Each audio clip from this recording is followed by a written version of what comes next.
በድጋሚ እንዴት አደራችሁ? ወደ ሞንትሪያል ገብተናል። ራሽ አወር ስለሆነ የደረስንበት ሰዓት ሁሉም ወደ ስራ መሄድበት፣ ትንሽ ትራፊኩ ተጨናንቀዋል። but we made it on time. ሞንትሪያል ቆንጆ ከተማ ነች፣ በተለይ ሰመር ላይ ክቤክ፣ ሞንትሪያል and የፍራንኮፎን የፈረንሳይኛ ቋንቋ ተናጋሪዎች ናቸው። የክልሉ እንደ ኦሮሚያ ብሎት በኢትዮጵያ ኮንቴክስት ወደ ኦሮሚያ እየገባ ነው። የካናዳ ኦሮሚያ እየገባ ነው። and ኢንተረስቲንግ ነው። የካናዳ ፖለቲክስ ውስጥ በፍራንኮፎኖቹና በክቤክ ይባላል ክልሉ እና በተቀረው ካናዳ በፌዴራል መንግስቱ ውስጥ ያለው ፖለቲክስ በጣም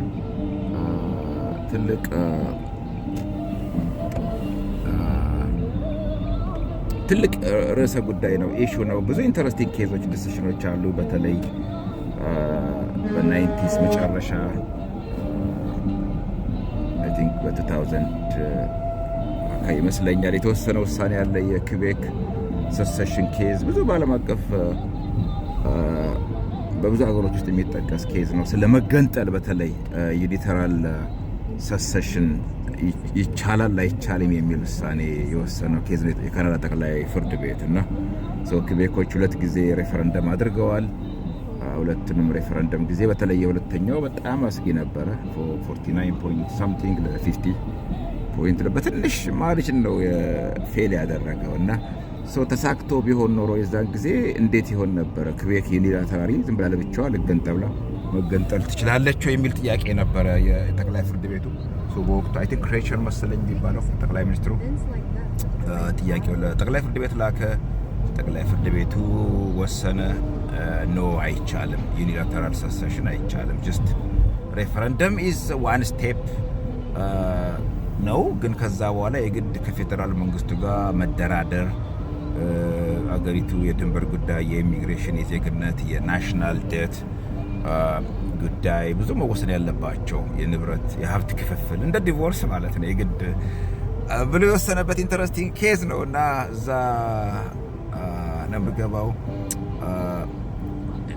ሌሎች ብዙ በካናዳ ፌዴራሊዝም ውስጥ በጣም እንዴት አድርገው ሲያዋቅሩ በ1867 አይ ብሊቭ ስትፈጠር 4ቱ ፕሮቪንሶች ናቸው የፈጠሯት።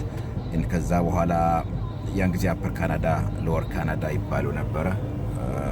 አይ ብሊቭ አፐር ካናዳ ኦንታሪዮ መሰለኝ፣ ይሄ ሎወር ካናዳ ክቤክ ካልተሳትኩኝ። ከዛ በኋላ ኦፍ ኮርስ 10 ፕሮቪንስ አሁን 3 ቴሪቶሪዎች አሉ እና but the way they structured ፌዴራሊዝሙን በተለይ የፍራንኮፎን ተናጋሪዎች የፈረንሳይኛ ቋንቋ ተናጋሪዎቹን ዲስቲንክት ሶሳይቲ ነን እኛ፣ የተለየ ነን፣ የራሳችን አይደንቲቲ አለን ብለው እሱን እንዴት አኮብሬት እንዳደረጉት ለእኛም ትምህርት ብንወስድበት ነው። ለኢትዮጵያ ውስጥ አንዱ ትልቁ ቀውስ እሱ ነው። የዚህ የፌዴራሊዝሙ ጉዳይ እዚህ ታናል ውስጥ እየገባን ነው። በነገራችን ላይ የኢትዮጵያ ፌዴራሊዝም ላለፉት 30 ምናምን ዓመታት ብዙ ኢቮልቭ አላደረገም። ስቲል ኔጌቲቭ ቶኑ ይበዛል። ሰዎች ይጨቆናሉ በብሔራቸው ምክንያት፣ አንዳንድ ቦታ በሃይማኖት ምክንያት። ስቲል ይሄ ኢትዮጵያዊ ዜግነት ስሜት በደንብ ነጥሮ አልወጣም። የብሔር ማንነት ነው ወሮፍ ነጥሮ የወጣው። ኦሮሚያ ብንሄድ ከኢትዮጵያ ብሔርተኝነት የኦሮሞ ብሔርተኝነት በጣም ገኖ ዶሚኔት ያደርጋል ብዙዎቻችን አገራችን እስከማይመስለን ድረስ ማለት ነው። እና በአጋጣሚ እዚህ አጠገቤ የኦሮሞ ብሔር ተወላጆች ስላሉ ብዙ ፖለቲካ አላበዛም።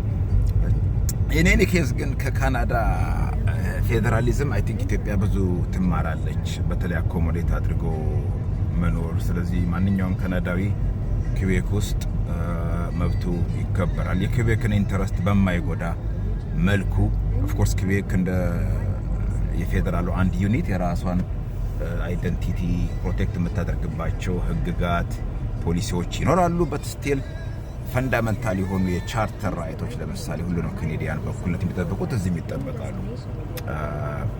አንድ ሰው ሀብት ቢያፈራ ወይ ወንጀል ሰርቶ ቢከሰስ ሌሎች ነገሮችም ቢዝነስ ውስጥ ቢገባ ስቲል ሎካል የሆኑ ህግጋት አሉ። ደግሞ ፈንዳመንታሊ ለሁሉም ካናዲያን ሳፕላይ የሚያደርጉ ህግጋትም አሉ። በዚህ ጉዳይ ላይ ወደፊት በተለይ ፕሮፌሰሮችን ተሻገር ከህግ አንጻር፣ ነዘሪሁን ደግሞ ከፖለቲካ አንጻር፣ ሰሚር ዩሱፍም ዩኒቨርሲቲ ኦፍ ቶሮንቶ ነው ፒኤችዲውን የጨረሰው። አምሹር ስለ ካናዳ ብዙ ኦቶሪቲስ አንብበዋል። ቢያካፍሉን ምናልባት እንደው ትንሽ ሊያግዘን ይችላል። ዘመናዊ የሆነ አኮሞዴቲቭ የሆነ ፌዴራሊዝም እንዴት ነው መመስረት የምንችለው በሚለው ጉዳይ ላይ ጥላሁንን አመሰግነዋለሁ። ከጀርባችን እሱ ነው የሚሰማው። እስቲ ሞቅ እናድርግላችሁ። ወዶ የጠላ ሰው በድጋሚ መልካም ቀን ይሁንላችሁ።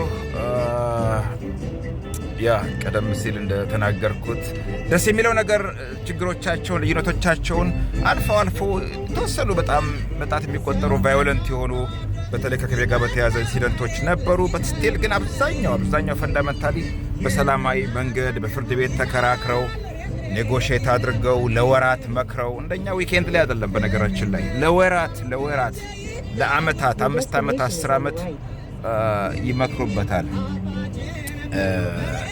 አይ ቲንክ እሱን የሚያስፈልገን ይሄ ቅድም እንደጠቀስኩትኝ መሳሪያ በመንግስትም ሳይድ ጭምር በነፋኖ በነሸኔ በተዋጊዎችም በአማጽያኑም ሳይድ ብቻ ሳይሆን በመንግስትም ሳይድ ነገሮችን በጉልበት በመሳሪያ አይ ቲንክ የአብይ ቶኑ ወደዛ ነው። በጉልበት በኃይል ይፈታሉ አይነት ነገር ነው። ግን በሁለት ሳምንት እንፈታለን ያሉት ነገር በሁለት ዓመትም የተፈታበት ሁኔታ አይደለም።